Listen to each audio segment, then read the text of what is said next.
Leo ninakuletea somo lenye kichwa kinasema maisha yako ni Injili. Bwana Yesu asifiwe.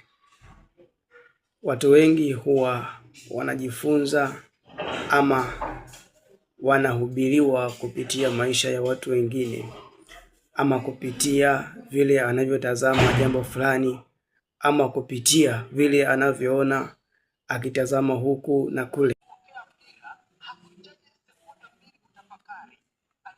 Bwana Yesu asifiwe. Haleluya. Okay, Yuda 1:4.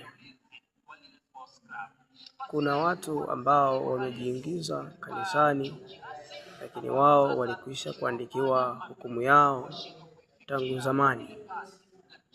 Watu hao Bwana Yesu asifiwe.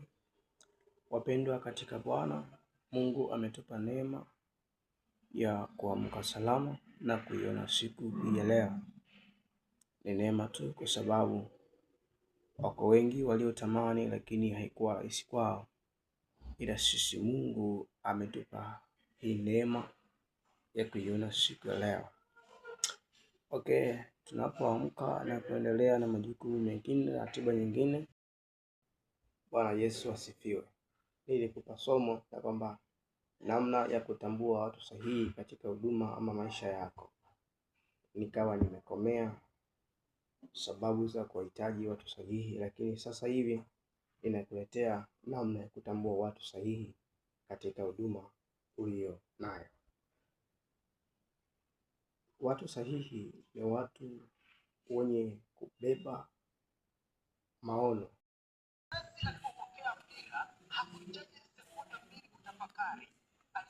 Bwana Yesu asifiwe. Haleluya. Okay, Yuda 1:4. Kuna watu ambao wamejiingiza kanisani, lakini wao walikwisha kuandikiwa hukumu yao tangu zamani. Watu hao Ndugu zangu, Bwana Yesu asifiwe.